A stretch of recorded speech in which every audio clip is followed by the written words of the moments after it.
long devastated the country. No pestilence had ever been so fatal or so hideous. Blood was its avatar, its seal, the redness and the horror of blood. There were sharp pains and sudden dizziness, and then profuse bleeding at the pores, with dissolution. The scarlet stains upon the body, and especially upon the face of the victim, were the best pen which shut him out from the aid and from the sympathy of his fellow men. And the whole seizure, progress, and termination of the disease were the incidents of half an hour.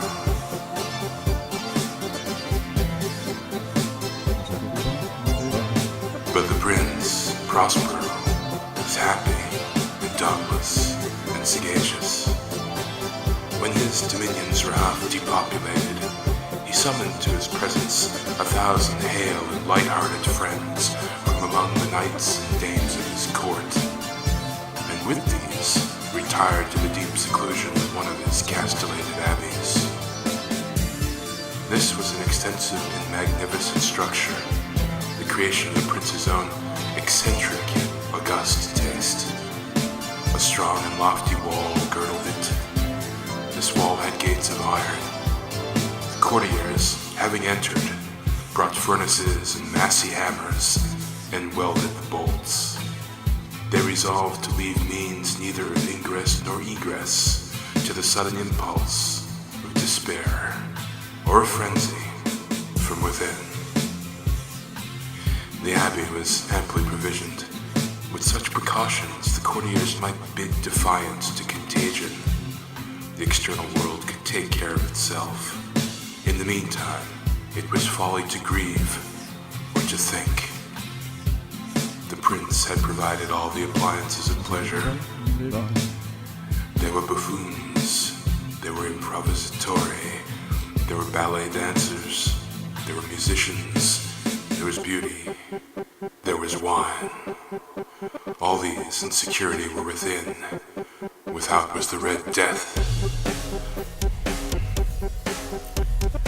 It was toward the close of the 5th or 6th month of his seclusion, and while the pestilence raged most furiously outside, that the Prince Prospero entertained his 1,000 friends at a masked ball of the most unusual magnificence. It was a voluptuous scene, this masquerade. But first, let me tell you of the rooms in which it was held. These were 7, an imperial suite. In many palaces, however, such suites form a long and straight vista, while the folding doors slide back nearly to the walls on either hand, so that the view of the whole extent is scarcely impeded. Here the case was very different, as might have been expected from the Duke's love of the bizarre. The apartments were so irregularly disposed that the vision embraced but little more than one at a time. There was a sharp turn at every 20 or 30 yards, and at each turn a novel effect. To the right and left, in the middle of each wall, a tall and narrow Gothic window looked out upon a closed corridor which pursued the windings of the suite. These windows were of stained glass, whose color varied in accordance with the prevailing hue of the decorations of the chamber into which it opened. That, at the eastern extremity, were hung, for example, in blue, and vividly blue were its windows. The second chamber was purple in its ornaments and tapestries, and here the panes were purple. The third was green throughout, and so were the casements. The fourth was furnished and lighted with orange, the fifth with white, the 6th with violet. The 7th apartment was closely shrouded in black velvet tapestries that hung all over the ceiling and down the walls, falling in heavy folds upon a carpet of the same material and hue. But in this chamber only the color of the windows failed to correspond with the decorations.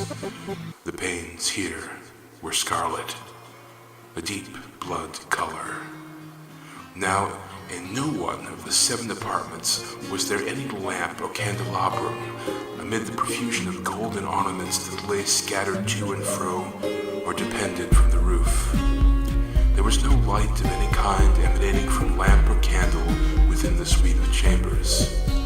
But in the corridors that followed the suite, there stood, opposite to each window, a heavy tripod bearing a brazier of fire that projected its rays through the tinted glass and so glaringly illuminated the room, and thus reproduced a multitude of gaudy and fantastic appearances. But in the western or black chamber, the effect of the firelight that streamed upon the dark hangings through the blood-tinted panes was ghastly in the extreme, and produced so wild a look upon the countenance of those who entered, that there were few of the company bold enough to set foot within its precincts at all. It was in this apartment, also, that there stood against the western wall a gigantic clock of ebony.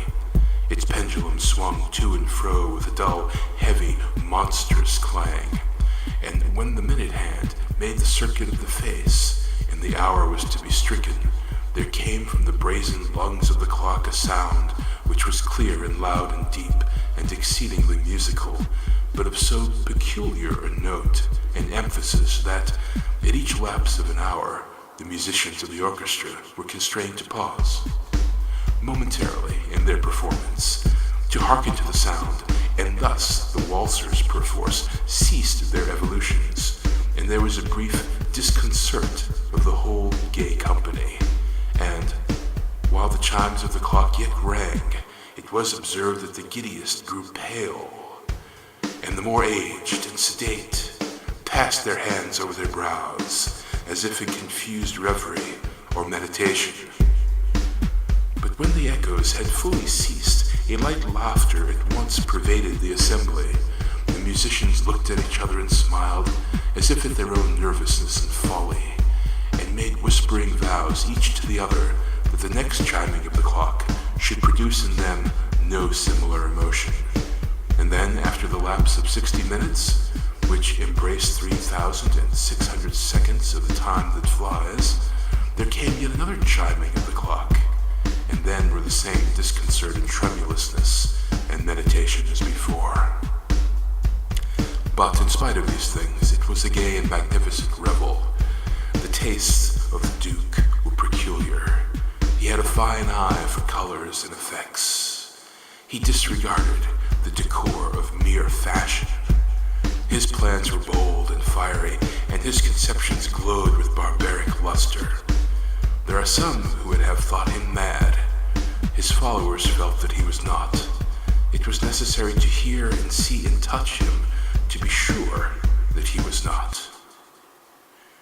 He had directed, in great part, the movable embellishments of the 7 chambers upon occasion of this great feat, and it was his own guiding taste which had given character to the masqueraders. Be sure, they were grotesque. There was much glare and glitter and piquancy and phantasm, much of what had been seen since in Hernani. There were arabesque figures with unsuited limbs and appointments. There were delirious fancies such as the madman fashions. There were much of the beautiful, much of the wanton, much of the bizarre, something of the terrible, and not a little of that which might have excited disgust. To and fro in the 7 chambers there stalked, in fact, a multitude of dreams, and these, the dreams, writhed in and about, taking cue from the rooms and causing the wild music of the orchestra to seem as the echo of their steps. And anon there strikes the ebony clock which stands in the hall of the velvet, and then for a moment all is still and all is silent save the voice of the clock. The dreams are stiff frozen as they stand, but the echoes of the chime die away. They have endured but an instant, and a light, half-subdued laughter floats from them as they depart. And now again the music swells, and the dreams live and writhe, and flow more merrily than ever, taking cue from the many tinted windows through which stream the rays from the tripods.